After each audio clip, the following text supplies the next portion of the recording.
Class 10 NCERT CBSE pair of linear equation in two variables. Chapter 3 exercise 3.3 third sum பாருங்க. Form the pair of linear equation for the following problems and find their solution by substitution method கொடுத்துருக்காங்க. pair of linear equation வந்து நமக்கு substitution methodல கண்டுபிடிக்கணும். இதில் fourth Roman letter பார்க்குறோம்.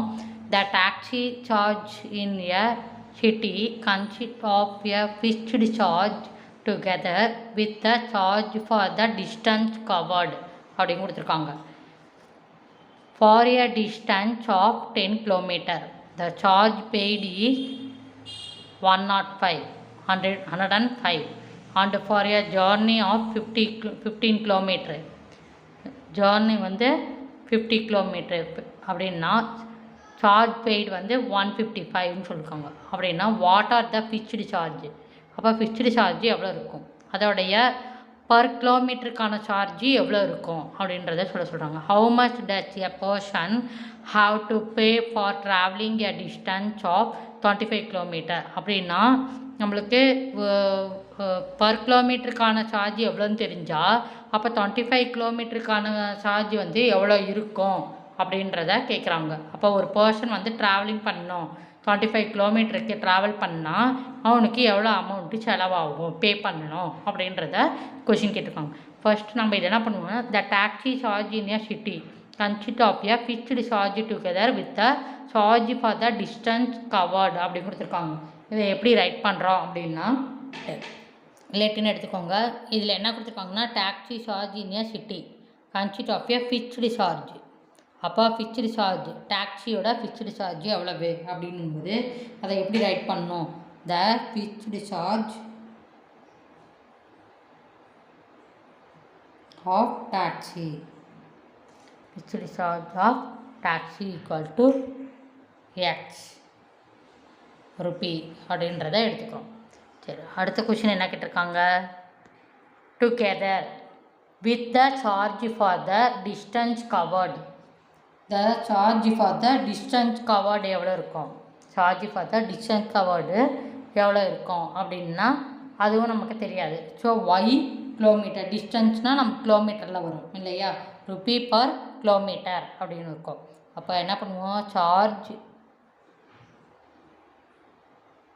For the distance covered அப்படின்னு சொல்லும்போது எவ்வளோ டிஸ்டன்ஸ் கவர்டுன்றது நமக்கு தெரியாது, ஒய்ன்னு வச்சுக்கிறோம். இதில் நமக்கு ருபீனா பர் கிலோமீட்டருக்கு டிஸ்டன்ஸ் கவர்டு எவ்வளோன்றது இது ஒய் அப்படின்னு வச்சுக்கிறோம். சரி, இப்போ இங்கே என்ன கொஷின் கேட்டிருக்காங்கன்னு பாருங்கள். For a distance of 10 km இதில் பார்த்திங்கன்னா உங்களுக்கு ஃபிக்ஸ்டு பாயிண்ட் சார்ஜ் அப்படின்னா நமக்கு என்ன வரும், எஃப். ஃபிக்ஸ்டு சார்ஜ்னா எஃப், டிஸ்டன்ஸ் கவர்டுனா நமக்கு டி இல்லையா. அப்போ டி டிஸ்டன்ஸ்னால் டி. அப்போ நமக்கு இது டோட்டல் சார்ஜ் எவ்வளவு அப்படின்னு கேட்டால், டோட்டல் சார்ஜு எவ்வளவுன்னு கேட்டால் நம்ம எப்படி எழுதுவோம், ஃபிக்ஸ்டு சார்ஜையும் டிஸ்டன்ஸையும் அந்த டிஸ்டன்ஸோட இதையும் அதோட ருபியையும் நம்ம என்ன பண்ணுவோம், மல்டிப்ளை பண்ணி இந்த ஃபிக்ஸ்டு சார்ஜோட ஆட் பண்ணி போடுவோம். டோட்டல் சார்ஜ்னால் ஃபிக்ஸ்டு சார்ஜ் வந்து ப்ளஸ் டிஸ்டன்ஸ் எவ்வளோ கிலோமீட்டருக்கு எவ்வளோ ருபி அப்படின்றத நம்ம இது மல்டிப்ளை பண்ணுவோம். இதை மல்டிப்ளை பண்ணி அதுக்கப்புறம் என்ன பண்ணுவோம், ஃபிக்ஸ்டு சார்ஜ் போட்டோம்னா நம்மளுக்கு டோட்டல் சார்ஜ் எவ்வளோன்றது தெரிஞ்சிடும். ஓகேவா. ஸோ இப்போ இந்த இதில் எப்படி கொடுத்துருக்காங்கன்னு பாருங்கள். For a distance of 10 km, அப்போ டிஸ்டன்ஸ் அப்படின்னா நமக்கு டி தான் 10 km கொடுத்துருக்காங்க. டி வந்து என்னது 10 km. த சார்ஜ் பெய்டு அப்படின்னா டோட்டல் அமௌண்ட்டு நம்மளுக்கு எவ்வளோ கொடுத்துருக்காங்கன்னா 105 அப்படின்றத கொடுத்துருக்காங்க. அப்போ ஃபிக்ஸ்டு சார்ஜுக்கு நமக்கு இங்கே என்ன இருக்குது, எக்ஸ்ன்னு இருக்குது. இங்கே எஃப் ஃபிக்ஸ்டு சார்ஜ் என்ன இருக்குது, எக்ஸ்ன்னு இருக்குது. ப்ளஸ் டிஸ்டன்ஸ் எவ்வளோ கொடுத்தாங்க, 10 km. அதாவது for a distance half kilometre 10 km the charge paid is rupee 105 அப்படின்னு கொடுத்துருக்காங்க. இதில் டி என்னன்னா 10 km, சார்ஜ் பெய்டு அதாவது டோட்டல் பெய்டு எவ்வளோன்னு கேட்டால் 105. அதை எப்படி எழுதுவோம், டிக்கு என்ன இருக்குது 10. இது ஒய் வந்து எவ்வளோ ருப்பின்றது நமக்கு தெரியாது, பர் கிலோமீட்டருக்கு எவ்வளோ ருப்பின்றது தெரியாது. மொத்தம் எவ்வளோ நமக்கு இது பண்ணியிருக்கோம் அப்படின்னா 105. சார்ஜ் பெய்ட் பண்ணியிருக்கோம் அப்படின்றத சொல்கிறாங்க. ஸோ இது ஈக்குவேஷன் 1 அப்படின்னு எடுத்துக்கிறோம். இப்போ செகண்டாக பார்த்தீங்கன்னா and for journey of 15 journey பண்ணுறது வந்து நம்மளுக்கு 15 கிலோமீட்டர், அதோட சார்ஜ் பெய்டு எவ்வளோன்னு கேட்டால் 155 total charge.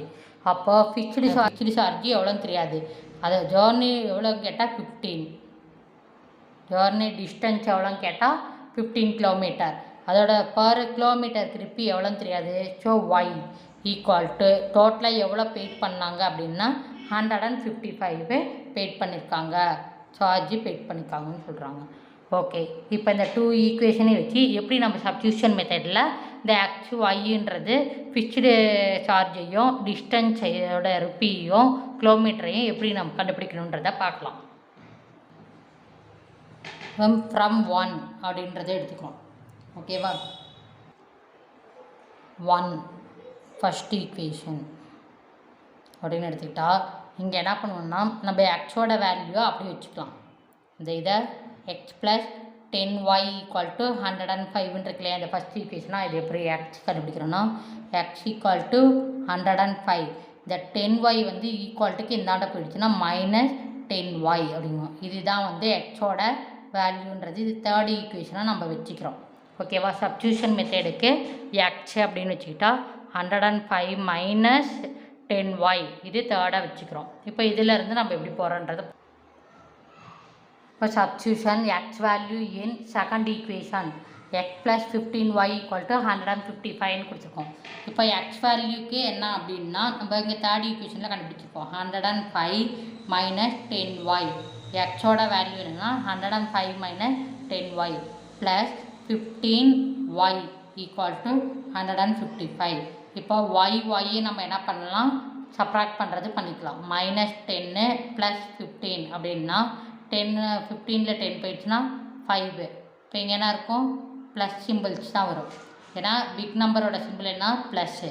So 105 plus 5y equal to 155. இப்போ 105 வந்து ஈக்குவல் டு கந்தாண்ட போயிடலாமா, constant number. So 5y equal to 155 minus 105. இப்போ இது ரெண்டையும் சப்ராக்ட் பண்ணணும். 155 இங்கே 105. ஸோ 5 போச்சுன்னா 0, இங்கே 5, ஸோ 15 வரும். ஓகேவா, அப்போ 5y ஈக்குவல் டு இங்கே என்ன வருது 50. அப்போ y ஈக்குவல் டு 50 பை இங்கே மல்டிப்ளிகேஷனில் இருக்கிறது ஈக்குவலுக்கு தானே வந்தால் நம்மளுக்கு டிவைடில் வரும் டினாமினேட்டர். அப்போ இது ரெண்டையும் கேன்சல் பண்ணால் எத்தனை டைம்ஸு 10 டைம்ஸ். அப்போ y வந்து எத்தனை ருப்பி அப்படின்னு கேட்டால் 10 rupees அப்படின்றத சொல்கிறோம். இதில் பார்த்தீங்கன்னா y வந்து 10 rupeeனா நம்மளுக்கு எத்தனை பர் கிலோமீட்டருக்கு 10 rupee அப்படின்றது டிஸ்டன்ஸ் கவர்டுக்கு ஆனால் ருப்பியை கண்டுபிடிச்சிட்டோம். இப்போ இதை என்ன பண்ணுறோம், substitute X value, substitute y value in equation third equation. Okay, substitute y value in third equation. அப்போ தேர்ட் ஈக்குவேஷன் என்னது நமக்கு X equal to 105 minus 10y அப்படின்னு இருக்கு. இப்போ எக்ஸ் ஈக்குவல் டு 105 மைனஸ் 10, இந்த இடத்துல ஒய்யோட வேல்யூ இங்கே என்ன கொடுத்துருக்கேன் 10ன்னு கொடுத்துருக்கோம். அந்த இதை சப்ஸ்டியூட் பண்ணுறோம். சப்ஸ்டியூட் பண்ணால் எக்ஸ் ஈக்குவல் டு 105 மைனஸ் 100 அப்படின்னு வரும். இது ரெண்டையும் சப்ராக்ட் பண்ணாக்கா எக்ஸோட வேல்யூ என்ன கிடச்சிருக்கு 5 rupeeன்னு கிடச்சிருக்கு. அப்போது எக்ஸுன்றது என்னது ஃபிக்ஸ்டு சார்ஜ். அப்போது ஒவ்வொரு இதுக்கும் நம்மளுக்கு ஃபிக்ஸ்டு சார்ஜ் எவ்வளவுன்னு கேட்டால் 5 rupee அப்படின்றத சொல்கிறாங்க.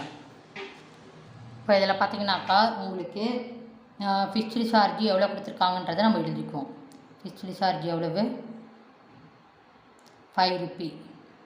அதே மாதிரி சார்ஜு பர் கிலோமீட்டர் எவ்வளோன்னு கேட்டால் நம்மளுக்கு 10 rupee அப்படின்னு இருக்கு. இப்போது நமக்கு இங்கே கடைசியாக ஒரு கொஷின் கேட்டிருக்காங்க. என்ன கேட்டிருக்காங்க அப்படின்னா இங்கே பாருங்கள் 25 kilometre how much does a person have to pay for travelling a distance of 25 kilometre. அப்போது நம்ம 25 கிலோமீட்டர்னால் நான் total charge for travelling distance of 25 kilometre அப்படின்றத ரைட் பண்ணிப்போம். அப்போ 25 கிலோமீட்டருக்கு நம்மளுக்கு எவ்வளோ பேமெண்ட்டு ஆகும், டோட்டல் சார்ஜ் எவ்வளோ இருக்கும் அப்படின்றத கேட்குறாங்க. Now total charge for traveling, total charge for traveling distance of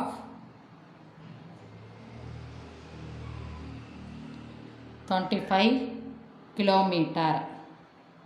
Total charge for traveling distance of 25 kilometer. 25 கிலோமீட்டருக்கு எவ்வளோ இப்போ fixed charge plus distance y per கிலோமீட்டருக்கு எவ்வளோ ருப்பி அப்படின்றது. டோட்டல் சார்ஜ்னா என்ன, ஃபிக்ஸ்டு சார்ஜையும் டிஸ்டன்ஸையும் பர் கிலோமீட்டரையும் நம்ம இது பண்ணுறோம்.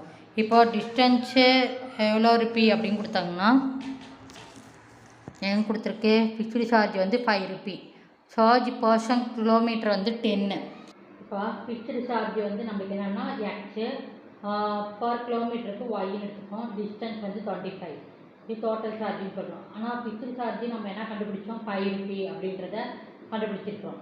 ஸோ அதை எக்ஸ் வந்து நம்மளுக்கு 5, ஏன்னா ஃபிக்ஸ்டு சார்ஜ் வந்து எக்ஸ்ன்னு வச்சுருப்போம். நம்ம அந்த எக்ஸ் வந்து எவ்வளோன்னா 5 அப்படின்றோம். ஸோ 25. ஒய்க்கு வந்து பர் கிலோமீட்டருக்கு நம்ம 10 ருப்பின்னு கண்டுபிடிச்சிருக்கோம். ஸோ 10 அப்படின்னா. ஸோ டி வந்து எத்தனை கிலோமீட்டர் வரைக்கும் நம்ம ட்ராவல் பண்ணுறாங்கன்னு கேட்டால் 25 கிலோமீட்டரு ட்ராவல் பண்ணுறாங்க அப்படின்னு சொல்கிறாங்க. அப்போ இது என்ன வரும், 5 + 25 × 10ன்னா 250, இது ரெண்டையும் ஆட் பண்ணால் 255. ஸோ டோட்டல் சார்ஜ் வந்து ஜேர்னிக்கு வந்து நம்மளுக்கு எவ்வளோ அமௌண்ட் இதாகுதுன்னா 255 ருப்பீஸ் டோட்டல் சார்ஜ் ஆகுது அப்படின்றத சொல்கிறாங்க. ஓகேவா? இந்த வீடியோ உங்களுக்கு பிடிச்சிருந்தா லைக் பண்ணுங்கள், ஷேர் பண்ணுங்கள், கமெண்ட் பண்ணுங்கள், மறக்காமல் சப்ஸ்கிரைப் பண்ணிவிடுங்க.